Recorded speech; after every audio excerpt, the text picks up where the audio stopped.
Hello everyone, good morning. कैसे हैं आप लोग? स्वागत है आपका खान ग्लोबल स्टडीज़ के ऑफिशियल ऐप पर। मैं आपका जीएस मेंटर ज्ञान प्रकाश झा आपके सामने हाजिर हूं पॉलिटी की अगली क्लास लेकर। And today we are going to discuss parliamentary system of government, और उसके बाद हम लोग बात करेंगे unitary and federal form of government की। यानी कि सबसे पहले हम लोग बात करने वाले हैं सरकार की संसदीय प्रणाली क्या होती है, उसकी क्या विशेषताएं हैं। एंड फिर हम लोग बात करेंगे संघात्मक और एकात्मक सरकार की, कि संघात्मक सरकार क्या होती है, एकात्मक सरकार क्या होती है, इसके ऊपर हम लोग चर्चा करेंगे। हेलो करतार, विकेश, विद्यासागर, हर्षदा, आशीष, राजेश, रमन, प्रवीण, अरुण, बाकी बच्चे भी जुड़ जाएंगे। Then we will start the session of today. चलिए, तो गवर्नेंस सिस्टम में हम लोगों ने पहला देखा था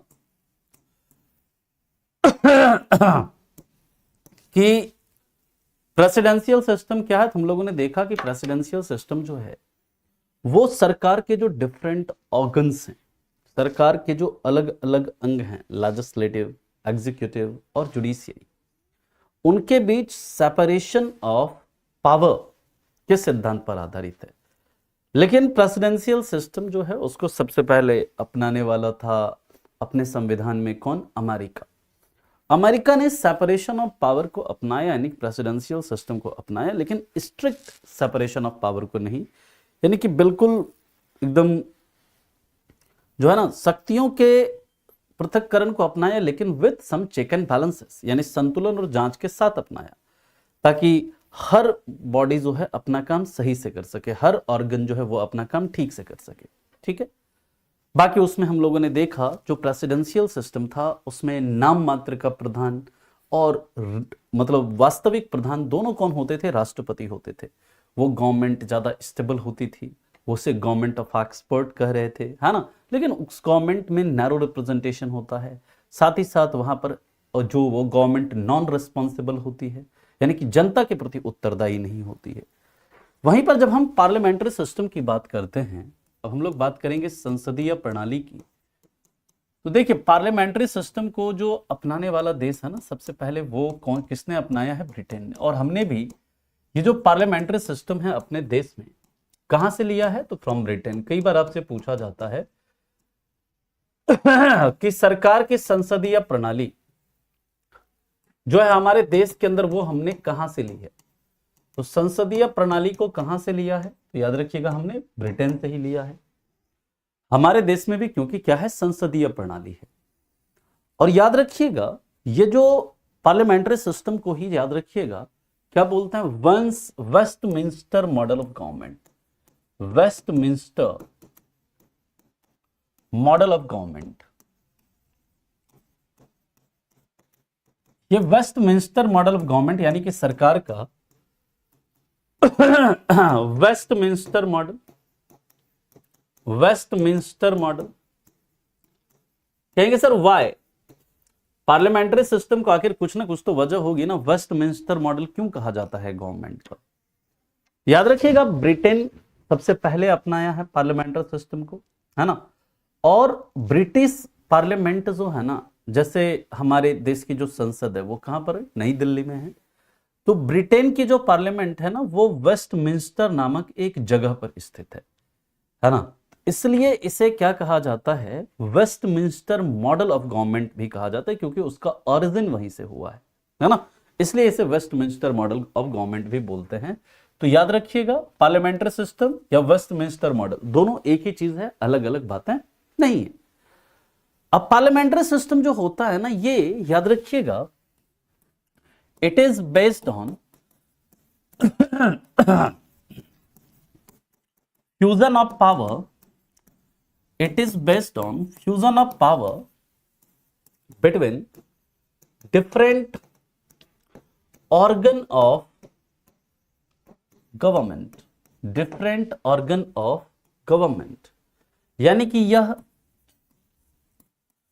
शक्तियों के, यह सरकार के, यह सरकार के विभिन्न अंगों के बीच, विभिन्न अंगों के बीच शक्तियों के संलयन पर आधारित है, शक्तियों के संलयन पर आधारित है।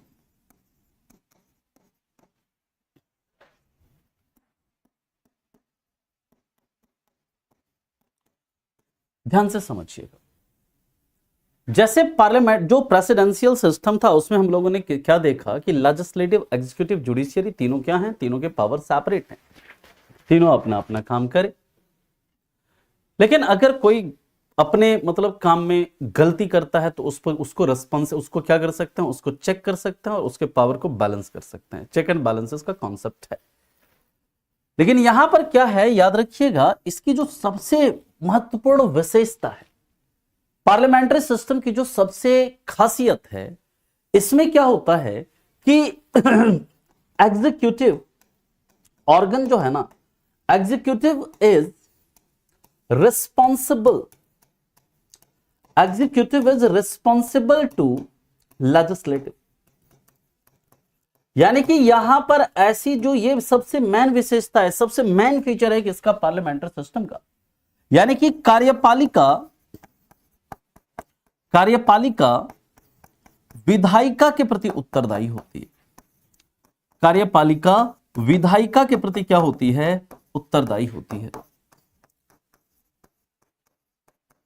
हमारे देश में आप बताया था कि अगर मान लीजिए यूनियन गवर्नमेंट है, केंद्र की सरकार है, तो उसका एग्जीक्यूटिव कौन है, उसका एग्जीक्यूटिव है हमारा यूनियन काउंसिल ऑफ मिनिस्टर, और लेजिस्लेटिव कौन है, पार्लियामेंट है, और पार्लियामेंट का एक हाउस है कौन, लोकसभा। ठीक है, तो यहां पर क्या है कि पार्लियामेंट्री सिस्टम में जो एग्जीक्यूटिव होता है ना, वो तभी तक गवर्नमेंट में रहेगा, तभी तक पावर में रहेगा जब तक कि उसे लोकसभा में मेजॉरिटी प्राप्त है, जब तक कि उसे लोअर हाउस में बहुमत प्राप्त है। जैसे मान लीजिए अगर हम अपने देश की बात करें तो केंद्र में सरकार कौन बनाएगा, जिसको लोकसभा में आधे सीटों का ज्यादा सीट मिलेगा, है ना। इस बार जैसे पिछले चुनाव की बात करें तो नेशनल डेमोक्रेटिक अलायंस, जो राष्ट्रीय जनतांत्रिक गठबंधन है, एनडीए, उसको क्या मिलता है, लोकसभा में मेजॉरिटी मिलती है, तो एनडीए क्या करती है, अपनी गवर्नमेंट फॉर्म करती है। एनडीए ने क्या किया, अपना सरकार बनाया, यानी एग्जीक्यूटिव बनाया। लेकिन मान लीजिए कि कुछ समय के बाद अगर एनडीए की जो सहयोगी दल हैं, यानी जो आपका अलायंस है, बीजेपी के जो सहयोगी दल हैं, वो उनका साथ छोड़ दें, तो वो माइनॉरिटी में आ जाएगी, वहां पर मेजॉरिटी उनका खत्म हो जाएगा, और मेजॉरिटी खत्म हो जाएगा तो सरकार को क्या करना पड़ेगा, इस्तीफा देना पड़ेगा प्राइम मिनिस्टर को। क्योंकि पार्लियामेंट्री सिस्टम कहता है कि आप तक सरकार में आप तभी तक हो जब तक कि आपको लोअर हाउस में क्या है, मेजॉरिटी है। लोअर हाउस में मेजॉरिटी खत्म, आपका पावर भी खत्म। यानी कि यहां पर जो एग्जीक्यूटिव है वो किसके प्रति रिस्पॉन्सिबल है, वो लेजिस्लेटिव के प्रति रिस्पॉन्सिबल है। और दूसरी बात हमारा जो संविधान है, इसलिए याद रखिएगा हमारे देश के अंदर भी क्या है, पार्लियामेंट्री सिस्टम है। और हमारे देश के संविधान में एक आर्टिकल है, याद रखेंगे, जो आर्टिकल है वो है आर्टिकल 75 क्लाउज 3। आगे हम लोग इस आर्टिकल को काफी डिटेल में पढ़ेंगे। और आर्टिकल 75 क्लाउज 3 ये बताता है कि हमारे कंट्री में क्या है, रिस्पॉन्सिबल। हमारे कंट्री में क्या है, पार्लियामेंट्री सिस्टम है। ये कहता है कि इंटायर काउंसिल ऑफ मिनिस्टर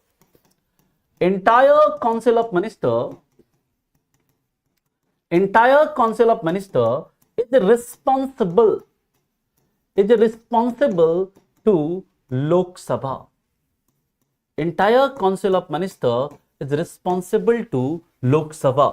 यानी कि पूरी मंत्री परिषद जो है वो किसके प्रति उत्तरदायी होगी, पूरी मंत्री परिषद लोकसभा के प्रति उत्तरदायी होती है। यानी कि मतलब क्या है, जब तक आपको लोकसभा में बहुमत है तभी तक आप क्या हो, गवर्नमेंट में हो, तभी तक आपका एग्जीक्यूटिव काम करेगा।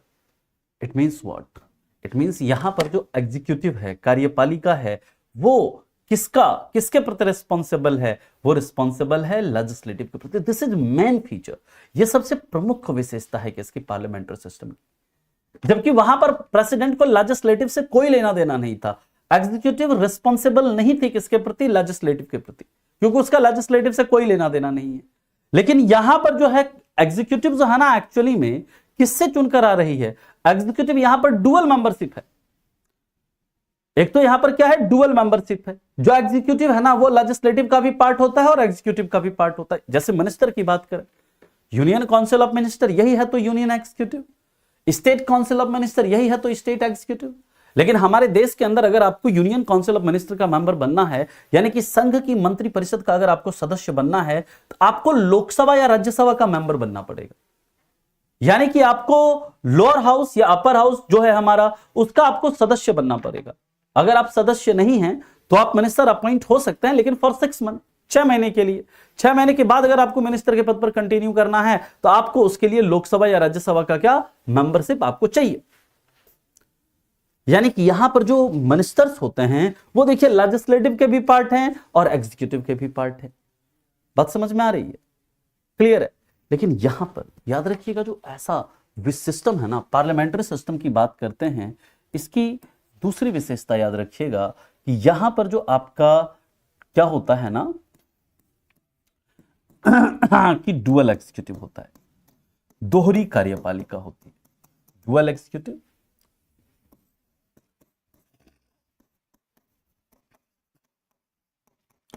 यानी एक होगा नॉमिनल,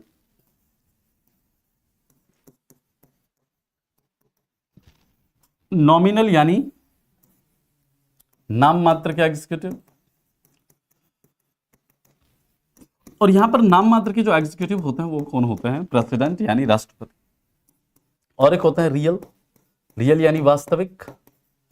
वास्तविक कार्यपालिका जो होती है वो कौन होती है? वो किसके पास होती है? काउंसिल ऑफ मिनिस्टर के पास होती है। और आपको पता है हमारे, ये आप लोग बताएंगे कि हमारे देश के अंदर जो संघ की मंत्री परिषद का गठन किस अनुच्छेद के तहत होता है? इसे कहते हैं मंत्री परिषद, जिसके हेड कौन होते हैं? प्रधानमंत्री होते हैं। यूनियन काउंसिल ऑफ मिनिस्टर का गठन किस आर्टिकल के तहत होता है? आपको यह बताना है, फटाफट आप लोग बताएंगे। और यहां पर याद रखिएगा डिजूरे हेड, डिजूरे हेड का मतलब क्या भाई? नॉमिनल हेड यानी नाम मात्र के प्रधान, नॉमिनल हेड, डिजूरे हेड, और you can say nominal head. Nominal head जो होता है वो कौन होता है? नाम मात्र के प्रधान कौन होंगे? प्रेसिडेंट होंगे। नाम मात्र के प्रधान कौन होंगे? प्रेसिडेंट यानी राष्ट्रपति। ठीक है। नॉमिनल एग्जीक्यूटिव का मतलब होता है मन्नू कि हमारे देश के अंदर क्या है ना, देखिए आर्टिकल 52 है। आर्टिकल 52 कहता है there shall be a council of minister, sorry article 74 कहता है there shall be a council of minister to aid and advise the president. हमारे संविधान के अंदर एक आर्टिकल है, ध्यान से सुनिएगा, आर्टिकल 52 ये कहता है there shall be a president of India, Bharat के एक राष्ट्रपति होंगे। और आर्टिकल 53 कहता है कि all executive power of union is vested in president, यानी कि संघ की जितनी भी कार्यपालिका शक्तियां हैं वो राष्ट्रपति में निहित है। लेकिन साथ ही साथ वो कहता है कि राष्ट्रपति अपने कार्यपालिका शक्तियों का प्रयोग किसके सलाह से करेंगे? मंत्री परिषद की सलाह से करेंगे। यानी राष्ट्रपति के पास सारे पावर्स दे दिए गए हैं कि सारे एग्जीक्यूटिव पावर किसके पास होंगे? राष्ट्रपति के पास होंगे। लेकिन राष्ट्रपति इस कार्यपालिका शक्तियों का प्रयोग अपनी इच्छा से नहीं कर सकते। उनको कोई भी डिसीजन लेना है तो उसके लिए काउंसिल ऑफ मिनिस्टर का क्या करना पड़ेगा? सलाह लेना पड़ेगा। और साथ ही साथ यह भी कहता है कि काउंसिल ऑफ मिनिस्टर का सलाह मानना राष्ट्रपति के लिए क्या है? मैंडेटरी है। राष्ट्रपति के पास सिर्फ एक ही ऑप्शन है, अगर उनको कोई सलाह पसंद नहीं आती है ना तो उसे एक बार सिर्फ पुनर्विचार के लिए वापस भेज सकते हैं। लेकिन अगर सेम सलाह फिर से वापस आ गई तो राष्ट्रपति को उसी सलाह के अकॉर्डिंग काम करना पड़ेगा। यानी कि राष्ट्रपति को सारा पावर दे दिया, मतलब थाली में खाना परोस दिया और क्या दिया कि अब खाना अगर खाइएगा तो बिना पूछे मत खाइएगा। मतलब कई सारे व्यंजन रख दिए हैं कि ये पावर, ये पावर, ये पावर, ये पावर, लेकिन साथ में कह दिया कि अब जो खाना इसमें खाना है वो आप हमसे बिना पूछे मत खाएंगे, कुछ भी खाना। यानी कि कोई भी पावर है उसका यूज बिना मंत्री परिषद से पूछे आप नहीं कर सकते। यानी कि यहां पर जितने भी डिसीजंस होते हैं वो किसके नाम से लिए जाएंगे? राष्ट्रपति के नाम से लिए जाएंगे। लेकिन वाकई में डिसीजन कौन लेगा? वाकई में डिसीजन यहां पर कौन ले रहे होते हैं? प्रधानमंत्री ले रहे होते हैं। यानी प्रधानमंत्री की अध्यक्षता वाली जो मंत्री परिषद है वो ले रही होती है। यानी पहली विशेषता कि यहां पर जो एग्जीक्यूटिव है that is responsible to legislative. यहां पर जो आपका गवर्नमेंट के जो डिफरेंट ऑर्गन्स हैं वहां पर क्या है, वहां पर फ्यूजन ऑफ पावर है, ठीक। लेकिन याद रखिएगा जो तीसरा है यहां पर नॉमिनल हेड प्रेसिडेंट हैं और रियल हेड कौन होते हैं, यहां पर प्रधानमंत्री की अध्यक्षता वाली मंत्रिपरिषद होती है। यह बात समझ में आ गई? यहां तक किसी को कोई दिक्कत, कोई परेशानी, कोई समस्या है तो आप बताइए, फिर हम लोग चलते हैं इसके आगे। सर एक बार समझा दीजिए, क्योंकि मैं अभी अर्जेंट काम करके क्लास करके करने आया, बट सॉरी। कोई बात नहीं मिथुन, आप बाद में देख लीजिएगा क्योंकि हमारा 15 मिनट का क्लास ऑलरेडी निकल चुका है, ठीक है। यहां पर हम पार्लियामेंट्री सिस्टम की बात कर रहे हैं। पार्लियामेंट्री सिस्टम जो होता है उसमें वो फ्यूजन ऑफ पावर पर बेस्ड होता है, यानी कि वहां पर जो गवर्नमेंट है, गवर्नमेंट के डिफरेंट ऑर्गन्स के बीच क्या होता है, यहां पर शक्तियों का संलयन होता है। वहां पर जैसे पावर सेपरेट थी, यहां पर पावर ऐसा सेपरेट नहीं होता पूरी तरह से। यहां पर एग्जीक्यूटिव जो होता है लेजिस्लेटिव का पार्ट होता है, यानी कि एग्जीक्यूटिव को कहां से, मतलब जो एग्जीक्यूटिव है वो किससे चुनकर आता है, लेजिस्लेटिव से चुनकर आता है। और साथ ही साथ जो एग्जीक्यूटिव तभी तक काम करती है जब तक वो जब तक उसको लोकसभा में क्या होता है, बहुमत रहता है, ठीक है।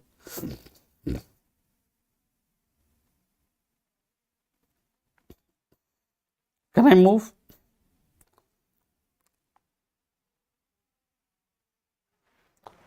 आगे चलें। What is council of minister, जाकर के पुराने लेक्चर्स देखिए। राजेश जी आपने शायद पुराने लेक्चर्स नहीं देखे हैं, प्लीज गो एंड वॉच, शुरुआती लेक्चर्स जाकर के देखिए। इसलिए मैंने पहले ही ऑलरेडी पढ़ा रखा है कि काउंसिल ऑफ मिनिस्टर क्या होता है, सब कुछ बता रखा है। आप बताइए वाकई में आपने पुराने लेक्चर्स देखे हैं? हाँ बिल्कुल, जहां जहां पार्लियामेंट्री सिस्टम होगा वहां पर पीएम ज्यादा पावरफुल होंगे।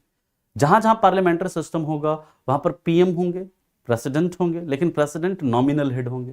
प्राइम मिनिस्टर जो होंगे वो रियल हेड होंगे, ठीक है। क्लियर है? आगे की तरफ मूव करें अब हम लोग। अब देखिए यहां पर क्या होता है ना, यहां पर अब हेड ऑफ स्टेट,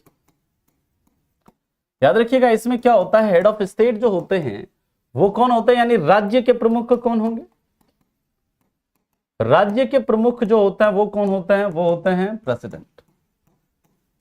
राज्य के प्रमुख कौन होता है, प्रेसिडेंट। ये आप बिहार यूपीए वाला स्टेट मत समझिएगा, यहां पर हेड ऑफ स्टेट का मतलब इंडिया की बात हो रही है, ठीक। इसके बाद की बात करते हैं तो यहां पर जो हेड ऑफ गवर्नमेंट होते हैं, हेड ऑफ गवर्नमेंट जो होते हैं वो कौन होते हैं, हेड ऑफ गवर्नमेंट यानी सरकार के प्रमुख कौन होंगे, यहां पर सरकार के प्रमुख कौन होंगे, सरकार के प्रमुख जो होते हैं वो कौन होते हैं, वो होते हैं प्राइम मिनिस्टर, प्राइम मिनिस्टर, है ना, ठीक है।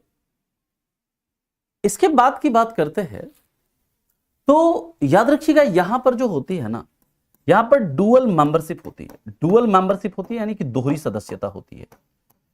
Sir what is dual membership, तो अभी बात करते हैं दोहरी सदस्यता। अभी आपको मैंने बताया था कि जैसे मिनिस्टर जो होता है ना, मिनिस्टर बनने के लिए हमारे देश में क्या है कि आपको या तो लोकसभा या राज्यसभा का क्या बनना पड़ेगा, मेंबर बनना पड़ेगा, अगर आपको यूनियन काउंसिल ऑफ मिनिस्टर का सदस्य बनना है, यानी अगर आपको केंद्र सरकार में मंत्री बनना है।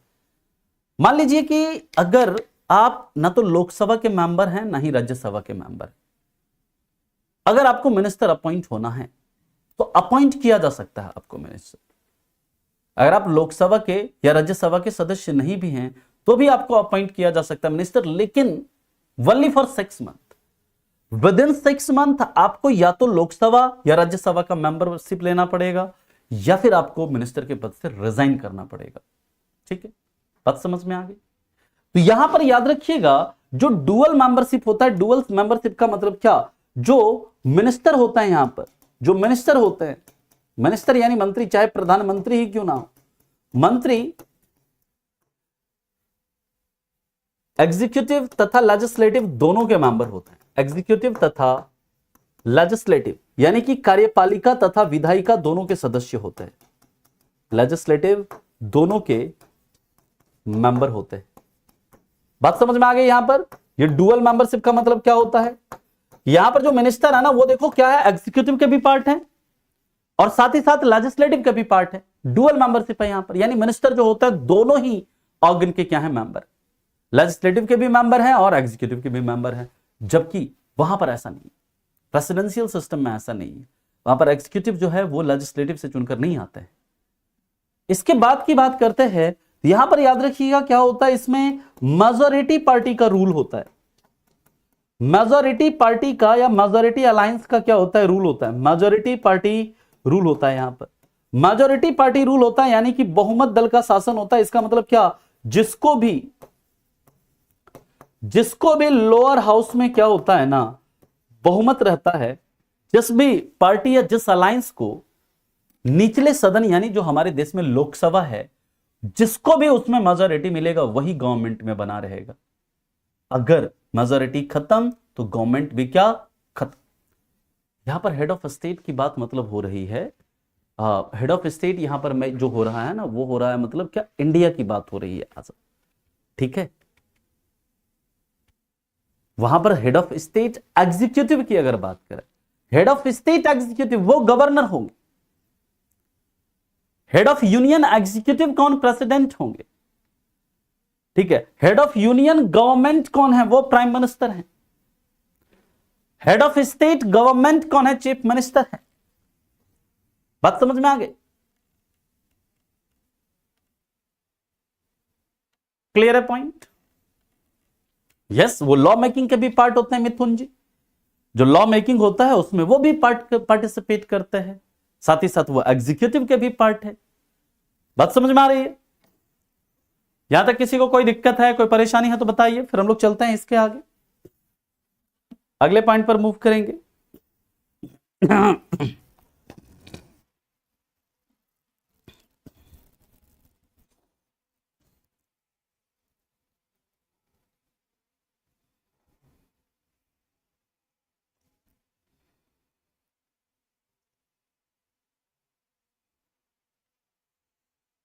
Can I move?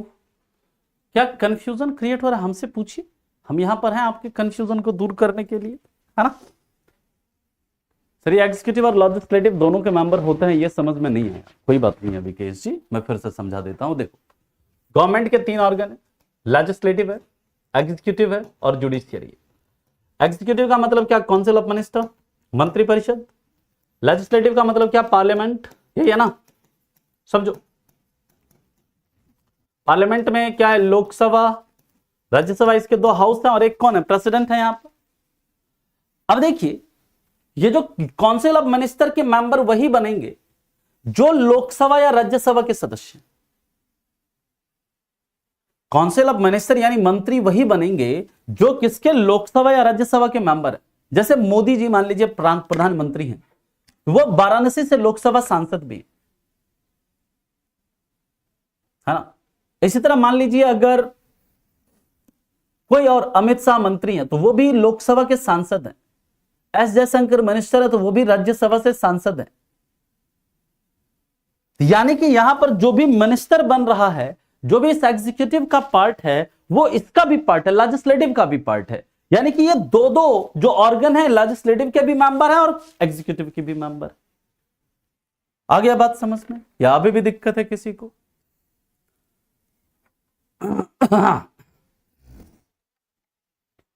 क्लियर है यहां तक?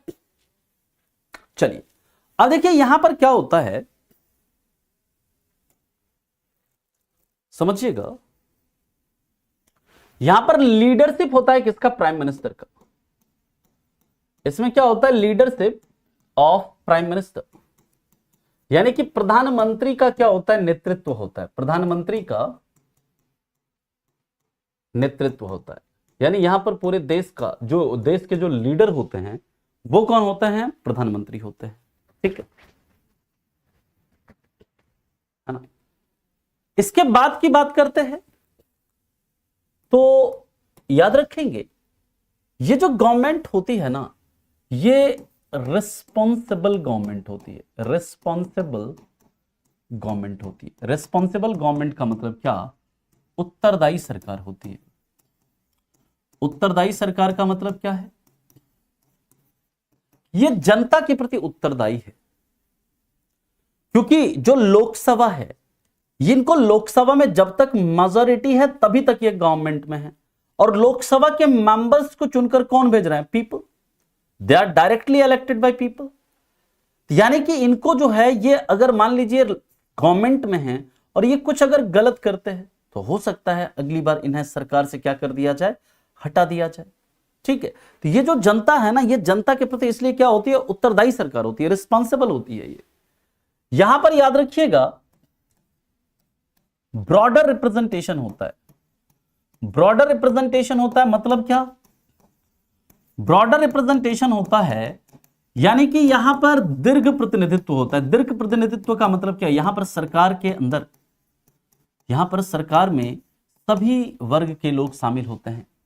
किसानों के लोग भी शामिल होंगे, किसानों का जो रिप्रेजेंट कर रहे हैं, अल्पसंख्यकों को जो रिप्रेजेंट कर रहे हैं, महिलाओं को जो रिप्रेजेंट कर रहे हैं, या फिर जो समाज के अन्य वर्ग हैं, उन सभी को रिप्रेजेंट करने के लिए यहां पर क्या होता है? सरकार में लोग शामिल होते हैं।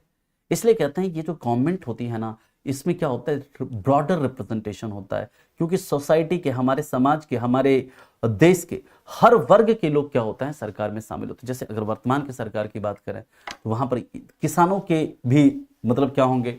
रिप्रेजेंट करने वाले लोग होंगे। जो अल्पसंख्यक हैं, जो माइनॉरिटीज हैं, उनको भी रिप्रेजेंट करने वाले लोग होंगे। जो आपके क्या कहते हैं, बिजनेसमैन हैं, उनको भी रिप्रेजेंट करने वाले लोग होंगे। जो महिलाएं हैं, उनको भी रिप्रेजेंट करने वाले लोग होंगे। यानी कि यहां पर सरकार के अंदर सभी वर्गों के प्रतिनिधित्व करने वाले लोग क्या होते हैं? शामिल होते हैं। इसलिए कहते हैं यहां पर क्या होता है? ब्रॉडर रिप्रेजेंटेशन होता है। लेकिन याद रखिएगा, ये जो सरकार है ना, ये अनस्टेबल सरकार होती है, अनस्टेबल गवर्नमेंट होती है। यानी कि स्थिरता नहीं होती, अस्थायित्व नहीं होता, अस्थिर सरकार होती है। मतलब क्या? जब तक आपको लोकसभा में बहुमत होगा तभी तक आप सरकार में रह सकते हो। मान लीजिए आपका पार्टी है, आपके मतलब अलायंस ने आपका साथ छोड़ दिया, आपकी सरकार गिर जाएगी। यानी कि यहां पर कोई जरूरी नहीं है कि आप एक बार अगर चुनकर आए और मतलब कोई जरूरी नहीं कि आप कंटिन्यू 5 साल तक यहां पर गवर्नमेंट में रह सकते। अगर आपके मान लीजिए पार्टी के मेंबर्स ने डिफेक्शन कर दिया, किसी दूसरी पार्टी को ज्वाइन कर लिया, है ना, या फिर मान लीजिए आपके अलायंस ने आपका साथ छोड़ दिया और आप माइनॉरिटी में आ गए गवर्नमेंट में, अगर लोकसभा में आप मेजॉरिटी में नहीं रहे तो आपकी सरकार गिर सकती है। और 1990 से लेकर के 2000 के दौर में देखिएगा कितनी बार सरकारें आई गई। ठीक है ना, क्लियर? इसके बाद की बात करते हैं। याद रखिएगा यहां पर no continuation of policies, no continuation of policies.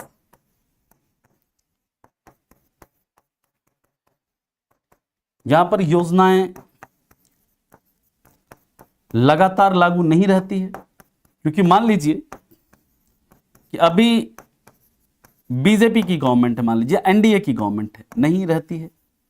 इन्होंने जो योजनाएं चलाई है, चल रही है, मान लीजिए कि 1 साल के बाद हो सकता है बीजेपी को जो है लोकसभा में मेजॉरिटी वो खो दे, सरकार चेंज हो जाएगी। और सरकार अगर चेंज हो जाएगी तो क्या होगा?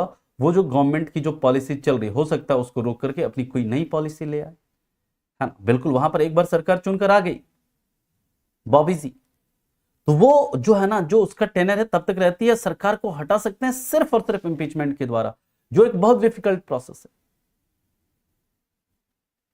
बात समझ में आ रही है? फटाफट इसे लिखिए, फिर चलते हैं इसके आगे।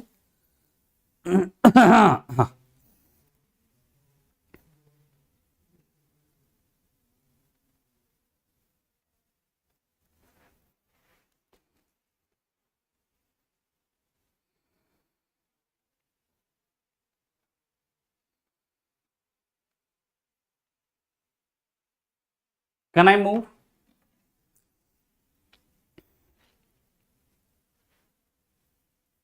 लोकसभा का तो 5 साल में चुनाव होता है, राज्यसभा का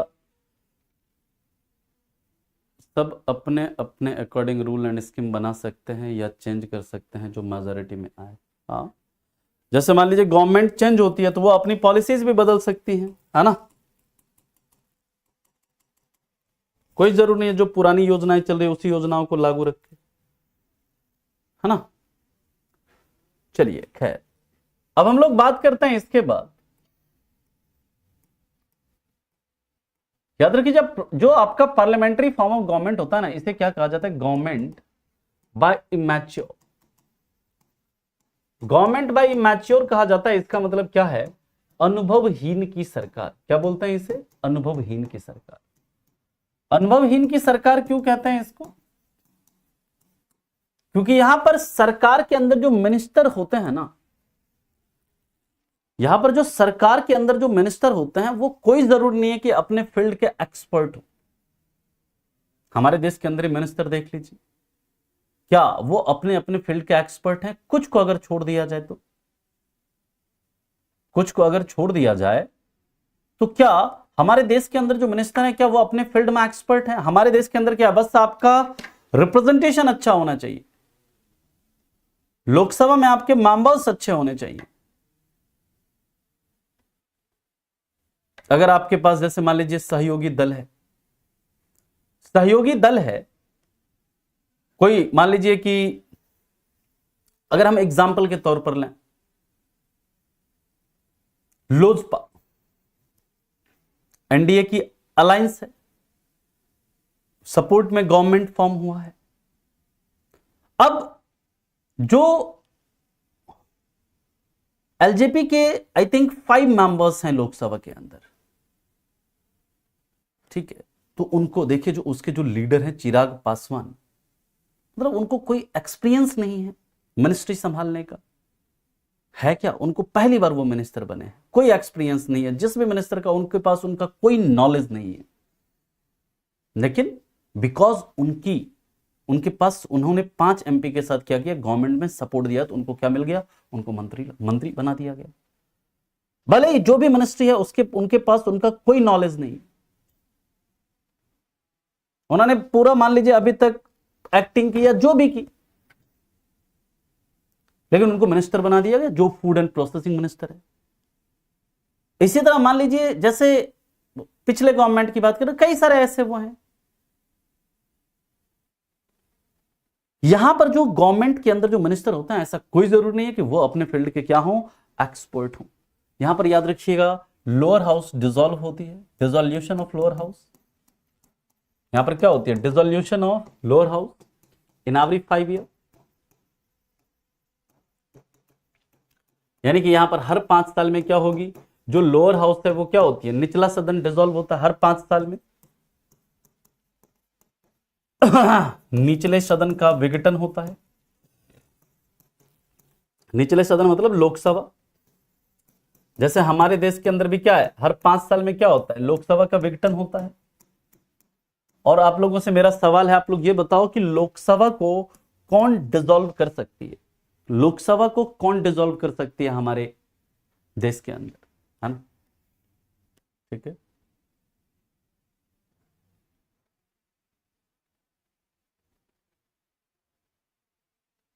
बताइए। सर सब बोल रहे थे कि वो कुछ भी नहीं बना सकता है मिथुन जी, है ना। जो देखिए, कुछ भी अगर कानून बनाता तो फिर सुप्रीम कोर्ट जो है ना, किस लिए है, आपको बताया था कि जो इलेक्टोरल बॉन्ड से रिलेटेड कानून है, और जैसे और भी कई सारे, अगर कोई भी कानून अनकॉन्स्टिट्यूशनल है ना, ठीक है, चाहे गवर्नमेंट कितना भी सीट ले आए, कोई भी ऐसा कानून नहीं बना सकती जो अनकॉन्स्टिट्यूशनल है। अगर अनकॉन्स्टिट्यूशनल है तो क्या होगा, सुप्रीम कोर्ट क्या करेगी, उसका जुडिशियल रिव्यू करेगी, न्यायिक पुनरीक्षण करेगी। न्यायिक पुनरीक्षण का मतलब आपको बताया था, किसी कानून की संवैधानिक वैधता की जांच करना, कॉन्स्टिट्यूशनल वैलिडिटी की जांच करना, और उस कानून को क्या किया जा सकता है, नल एंड वॉइड डिक्लेयर किया जा सकता है, उस कानून को समाप्त किया जा सकता है ना। और ये जो कहते थे ना कि अगर ये मतलब बीजेपी अगर 400 सीट लेकर आ गई तो हमारा संविधान बदल कर रख देंगे, ये सब बस इन सब चीजों से दूर रहिए, है ना। संविधान को बदलना इतना आसान नहीं है। संविधान में संशोधन करने की प्रक्रिया बहुत ही मुश्किल है ना। तो संविधान में कुछ चीजें हैं जिसको कि सिंपल मेजोरिटी से चेंज कर सकते हैं, है ना। कुछ चीजें हैं जिसमें कि संशोधन करना क्या है, काफी डिफिकल्ट है ना। इसको जब हम लोग संविधान संशोधन पढ़ेंगे तो उसके ऊपर हम लोग चर्चा करेंगे। यहां पर याद रखिएगा क्या होता है ना, बेटर कोऑर्डिनेशन होता है किसके बीच में, better coordination between legislative and executive, better coordination between legislative and executive, यानी कि यहां पर एग्जीक्यूटिव और लेजिस्लेटिव के बीच में, विधायिका और कार्यपालिका के बीच में बेहतर समन्वय होता है। विधायिका एवं कार्यपालिका के बीच में बेहतर समन्वय होता है, कार्यपालिका के बीच बेहतर समन्वय। कहेंगे सर इसका मतलब क्या है, what is meaning of this, कि यहां पर विधायिका और कार्यपालिका के बीच में बेहतर समन्वय है। यहां पर बेहतर समन्वय का मतलब है कि चूंकि एग्जीक्यूटिव जो है ना वो लेजिस्लेटिव के भी पार्ट है ना, तो वो क्या करते हैं, एक दूसरे के साथ अच्छे से कोऑर्डिनेट करके काम करते हैं, एक दूसरे के साथ संतुलन से, मतलब क्या कहते हैं, सहयोग से काम करते हैं। जैसे हम लोग आगे पढ़ेंगे पार्लियामेंट के अंदर कई सारी कमिटीज हैं, लाइक पब्लिक अकाउंट कमिटी है, लाइक एस्टिमेट्स कमिटी है, like committee on public undertaking है। ऐसे जो कई सारे, मतलब क्या है ना, ऐसे जो कई सारे हमारे कमिटीज हैं, उसमें रूलिंग पार्टी के भी मेंबर होते हैं, अपोजिशन के भी मेंबर होते हैं, और ये सब क्या करते हैं, एक दूसरे के साथ मिल करके काम करते हैं। और इसलिए कहते हैं कि यहां पर जो होता है ना, लेजिस्लेटिव और एग्जीक्यूटिव, इस दोनों के बीच में क्या होता है, बेटर कोऑर्डिनेशन होता है। ठीक, no president is head of union executive, है ना, यूनियन एग्जीक्यूटिव के हेड हैं वो। ठीक है, नेक्स्ट हम लोग बात करते हैं, इसके बाद यहां पर पॉलिटिकल होमोजेनिटी पाई जाती है। पॉलिटिकल होमोजेनिटी मिलती है, इसका मतलब क्या है sir, what is political homogeneity, यानी कि यहां पर राजनीतिक एक रूपता पाई जाती है। राजनीतिक एक रूपता का मतलब क्या होता है, राजनीतिक एक रूपता पाई जाती है, यानी कि यहां पर जो सरकार है ना, सरकार के अंदर सेम आइडियोलॉजी वाले लोग, है ना, हाउस लिखा है, सरकार के अंदर सेम आइडियोलॉजी वाले लोग, यानी कि एक विचारधारा वाले लोग क्या होते हैं, शामिल होते हैं सरकार में। मतलब डिफरेंट थॉट्स वाले लोग यहां पर गवर्नमेंट में शामिल नहीं होते हैं। यहां पर जिनकी आइडियोलॉजी सेम है, जिनकी विचारधारा सेम है ना, वैसे लोग क्या करते हैं, यहां पर गवर्नमेंट मिलकर के फॉर्म करते हैं, है ना। क्या यहां पर लेफ्टिस्ट, और एक ही बार ऐसा हुआ जबकि लेफ्ट विंग और राइट विंग दोनों ने मिल करके क्या किया, वाम दल और जो मतलब आपकी एक तो वेस्टर्न जो मतलब उसको बढ़ावा देती कम्युनिस्ट विचारधारा वाले लोग हैं, एक तो उनकी सरकार, और एक राइट विंग, हम लोग आगे पढ़ेंगे लेफ्ट राइट क्या होता है, लेफ्ट विंग राइट विंग। एक बार ऐसा हुआ कि 1989 में, है ना, जब हमारे कौन बने थे प्रधानमंत्री, विश्वनाथ प्रताप सिंह, है ना, तो वहां पर क्या होता है, वहां पर जो सरकार बनती है ना, एक बार ऐसा देखने को मिलता है जबकि लेफ्ट और राइट विंग दोनों मिलकर के सरकार बनाती है, इसलिए वो सरकार ज्यादा दिन टिक नहीं पाई। ठीक है, तो नॉर्मली क्या होता है, यहां पर गवर्नमेंट के अंदर जो होते हैं वो मतलब एक जैसी विचारधारा वाले लोग क्या होते हैं, शामिल होते हैं। ठीक है, तो this is all about parliamentary system. Parliamentary system के बारे में ये सारे जो पॉइंट्स हैं आपको पता होने चाहिए। अब हम लोग बात करते हैं, इसके बाद नेक्स्ट पॉइंट पर चलते हैं। अब हम लोग देखेंगे federal form of government and unitary form of government.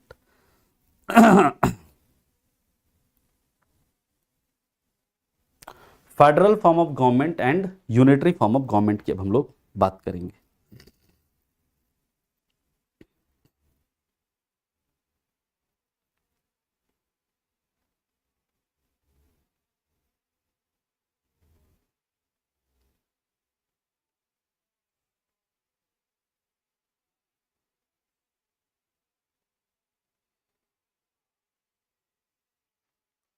Can I move?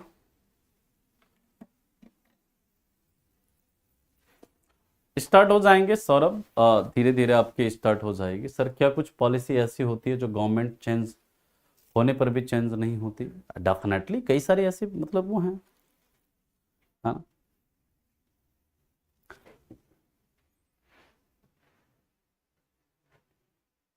हो जाएगा सौरभ, हो जाएगा, है ना।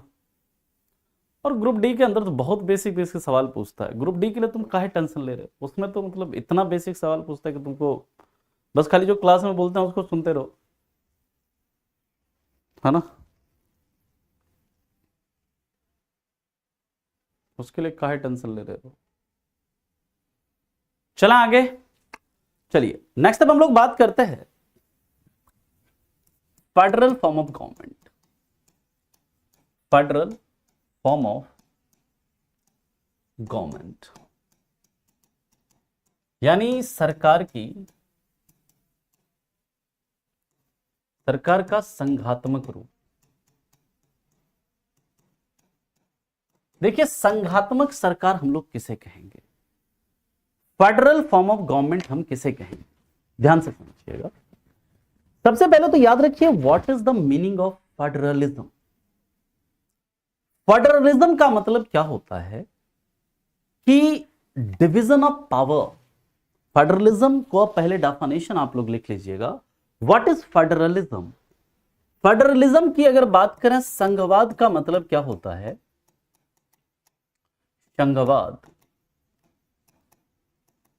संघवाद का मतलब होता है डिवीजन ऑफ पावर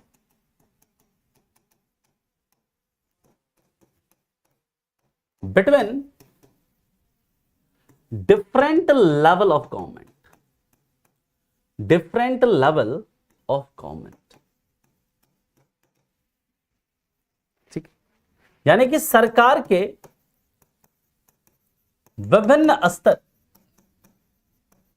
यहां पर ऑर्गन नहीं है बल्कि डिफरेंट लेवल यानी विभिन्न स्तर पर शक्तियों का विभाजन। लेकिन याद रखिएगा जो हमारा संविधान है, ध्यान से चीजों को समझेंगे। फेडरलिज्म का मतलब क्या है एक्चुअली में, देखिए जैसे सेंटर डिफरेंट लेवल, सेंटर में अपनी सेंट्रल गवर्नमेंट है, स्टेट में अपनी स्टेट गवर्नमेंट है, उसी तरह लोकल लेवल पर अपनी लोकल गवर्नमेंट है ना। बात को समझिएगा। अरे डेफिनेटली पढ़ाए जाएंगे सारे जीएस में, ऑल सब्जेक्ट पढ़ाए जाएंगे आपको, काहे आप टेंशन ले रहे हैं। समझिएगा बात को। जैसे मान लीजिए सेंटर में केंद्र सरकार है, स्टेट में स्टेट गवर्नमेंट है, और स्थानीय लेवल पर लोकल लेवल पर लोकल गवर्नमेंट। तो फेडरलिज्म क्या कहता है, फेडरलिज्म कहता है कि सरकार के जो डिफरेंट लेवल है उनके बीच में क्या हो, शक्तियों का विभाजन हो। जबकि वहां पर हम लोगों ने जो प्रेसिडेंशियल सिस्टम में देखा, वहां पर क्या है, सेपरेशन ऑफ पावर है, किसमें, between different organs of government. वहां पर सरकार के विभिन्न अंगों के बीच क्या हो रहा था, शक्तियों का विभाजन हो रहा था। लेकिन यहां पर क्या है, सरकार के डिफरेंट जो लेवल हैं, अलग अलग लेवल पर जो सरकार है उसके बीच में ये शक्तियों के विभाजन की बात करता है। यानी कि जैसे केंद्र सरकार है और राज्य सरकार है, केंद्र और राज्य सरकार के बीच क्या होनी चाहिए, शक्तियों का डिवीजन होना चाहिए कि यानी केंद्र के पास क्या क्या पावर्स होंगे, राज्य के पास क्या क्या पावर्स होंगे। ठीक, और ऐसा बकायदा लिखा हुआ होना चाहिए, ये कहता है फेडरलिज्म। लेकिन याद रखिएगा हमारे संविधान में हमारे कॉन्स्टिट्यूशन में फेडरलिज्म वर्ड का ना तो यूज है, फेडरलिज्म या संघवाद वर्ड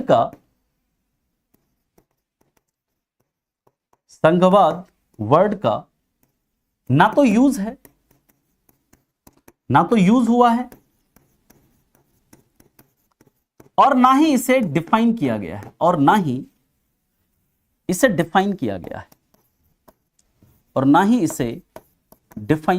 है, यानी कि इसकी परिभाषा क्या है, यानी federalism word is not mentioned in our constitution, है ना। Federalism word is neither mentioned nor defined in our constitution, यानी कि इसका ना तो हमारे संविधान में जिक्र है और ना ही इसको कहीं पर डिफाइन किया गया है, याद रखेंगे। क्लियर, बात समझ में आ गई। लोकल गवर्नमेंट का मतलब जैसे मुखिया हो गया, नगर निगम हो गया, है ना, उसके जो पार्षद वगैरह हो गए, है ना, वो सब स्थानीय सरकार में, पंचायत आ जाते हैं, नगर पालिकाएं आ जाती है, वो सब आती है। ठीक है, क्लियर। आगे चलें। अब हम लोग देखेंगे कि आखिर ये फेडरल गवर्नमेंट की क्या क्या विशेषताएं हैं, फेडरल गवर्नमेंट का क्या विशेषता है, इसके ऊपर हम लोग चर्चा करेंगे। देखिए, कोई भी सरकार फेडरल है या नहीं है, कोई भी सरकार संघात्मक है या नहीं है, उसके लिए क्या होता है, उसके लिए हम उस देश की सरकार को या उस देश के संविधान को समझिएगा ध्यान से। कोई भी कॉन्स्टिट्यूशन फेडरल है या नहीं है, या कोई भी गवर्नमेंट फेडरल है या नहीं है, उसके लिए हम क्या करते हैं, उस कॉन्स्टिट्यूशन को कंपेयर कर लेते हैं, उसकी तुलना कर लेते हैं किससे, हम लोग अमेरिका के संविधान से, यूएसए की कॉन्स्टिट्यूशन से। क्योंकि यूएसए का जो कॉन्स्टिट्यूशन है वो सबसे पहला फेडरल कॉन्स्टिट्यूशन। तो अगर किसी भी कॉन्स्टिट्यूशन में, किसी भी संविधान में यूएसए के संविधान वाले गुण मिलते हैं तो कह देंगे कि अच्छा ये संविधान जो है फेडरल है। या किसी भी अगर सरकार में यूएसए के गवर्नमेंट वाले लक्षण अगर मिलते हैं तो कह देते हैं कि ये जो सरकार है ये क्या है, संघात्मक सरकार है, फेडरल गवर्नमेंट है। क्लियर? तो याद रखिएगा यहां पर क्या होता है, जब हम लोग फेडरल फॉर्म ऑफ गवर्नमेंट की बात करते हैं, फेडरल फॉर्म ऑफ गवर्नमेंट के क्या फीचर्स हैं, याद रखिएगा features of federal form of government, features of federal form of government,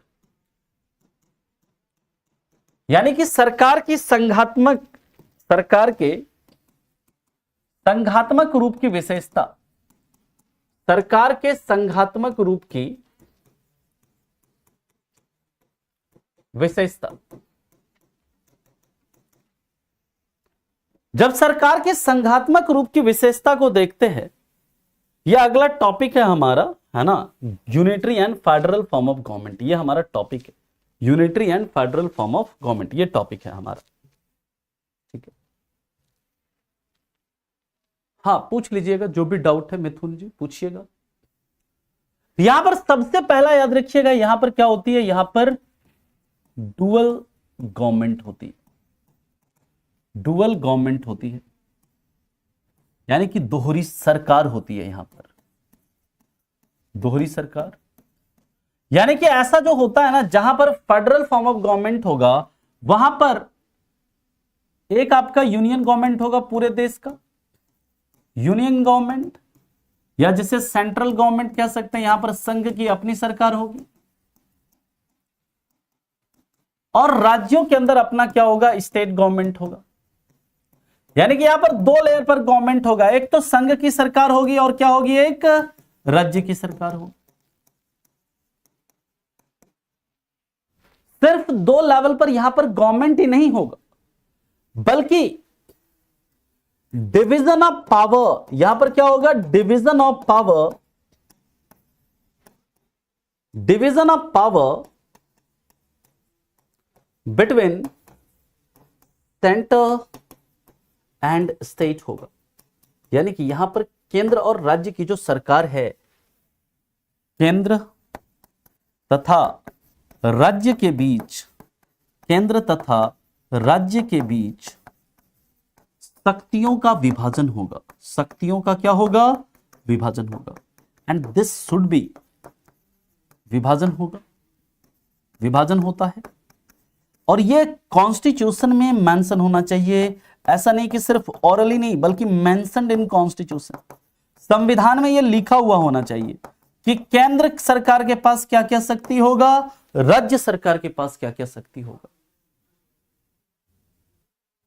क्या शक्तियां केंद्र सरकार के पास होगी और क्या शक्तियां राज्य सरकार के पास होगी, ऐसा इसमें क्या होना चाहिए, मेंशन होना चाहिए, लिखा हुआ होना चाहिए। कहां पर, संविधान में।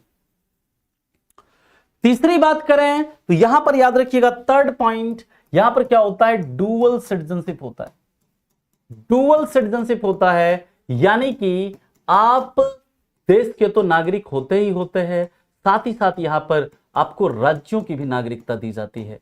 जैसे अगर हम बात करें अमेरिका, अमेरिका में क्या है, दोहरी सरकार है, स्टेट में अपनी गवर्नमेंट होती है, सेंटर की अपनी गवर्नमेंट है।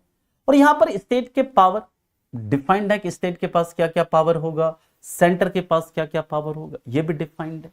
लिखा हुआ है संविधान में। और अमेरिका में क्या है, दोहरी नागरिकता है। दोहरी नागरिकता का मतलब क्या, वहां पर देश की अलग नागरिकता मिलती है, यानी कि देश की नागरिकता आपको तो होती ही है, मिलती है, साथ ही साथ आपको वहां पर जिस स्टेट में है वहां की भी सिटीजनशिप आपको दी जाती है, यानी कि वहां पर डुअल सिटीजनशिप। और डुअल सिटीजनशिप का मतलब यह है कि आप अमेरिका के नागरिक हैं तो आप साथ अमेरिका के नागरिक हैं, उसके साथ आप कहीं के नागरिक हैं उसको कोई मतलब नहीं है, आप दूसरे देश की भी नागरिकता क्या कर सकते हो, रख सकते हो अमेरिका के केस में। ठीक है, यह है डुअल सिटीजनशिप का मतलब। सर कोई कानून और सिस्टम ब्रिटेन से लिया गया है तब वो सिस्टम और लॉ दोनों कंट्री का सेम होगा, वहां जो रूल है यहाँ भी, ऐसा कोई जरूरी नहीं है। मतलब देखिए कुछ चीजें जो है ना, मतलब हमने अडॉप्ट की है वहां से, है ना, लेकिन वो संविधान में हमने अडॉप्ट की, कॉन्सेप्ट को हमने अडॉप्ट किया है। जब आगे हम लोग चलेंगे तो ऐसा कोई जरूरी नहीं है कि हम कॉन्सेप्ट को अडॉप्ट कर सकते हैं, उसको कैसे लागू करना वो डिसाइड करेगी सरकार। कई चीजों में समरूपता हो भी सकती है, बिल्कुल सेम टू सेम हम लागू भी कर सकते, कुछ समय हो सकता है हम थोड़ा चेंज करके लागू करें। ठीक है, अभी इंडिया का कैसा है कोमल जी डिस्कस करेंगे, इंडिया के कॉन्स्टिट्यूशन के बारे में हम लोग डिस्कस करेंगे कल। अभी के लिए इतना ही रखेंगे। पहले हम लोग अभी बात कर रहे हैं कि फेडरल जो कॉन्स्टिट्यूशन होता है ना, या फेडरल जो गवर्नमेंट होती है ना, उसके लिए मतलब क्या क्या उसकी विशेषताएं हैं, अभी हम लोग ये बात करेंगे। फिर यूनिटरी सिस्टम जो है उसकी क्या क्या विशेषताएं हैं उसकी चर्चा करेंगे, है ना। ठीक है, नहीं नहीं, अरे नहीं, पूरा पूरा सारा का सारा फीचर होना चाहिए विकेश जी, एक भी फीचर नहीं। कल इसके ऊपर हम लोग डिटेल में चर्चा करेंगे। कल हमारा ये जो है ना unitary and federal form of government जो है ये हमारा कंप्लीट हो जाएगा, है ना। कल ही हम लोग देखेंगे भारत का संविधान कैसा है। तो भारत पूरी तरह से ना तो यूनिटरी है ना ही पूरी तरह से फेडरल, भारत दोनों का क्या है, मिक्सचर है, ब्लेंड है ना। तो देखेंगे अलग अलग पॉलिटिकल थिंकर ने भारत के संविधान के बारे में क्या क्या कहा था, उसके बारे में भी बात करेंगे। फिर भारत के संविधान के अंदर संघात्मक गुण कौन सा है वो भी देखेंगे, एकात्मक गुण कौन सा है वो भी देखेंगे, है ना। तो कल की क्लास में इसके आगे हम लोग कंटिन्यू करते हैं, है ना। तो फिर मिलते हैं फिर आपसे, ठीक है ना। तब तक के लिए आप लोगों का धन्यवाद, thank you so much, bye, take care and have a good day.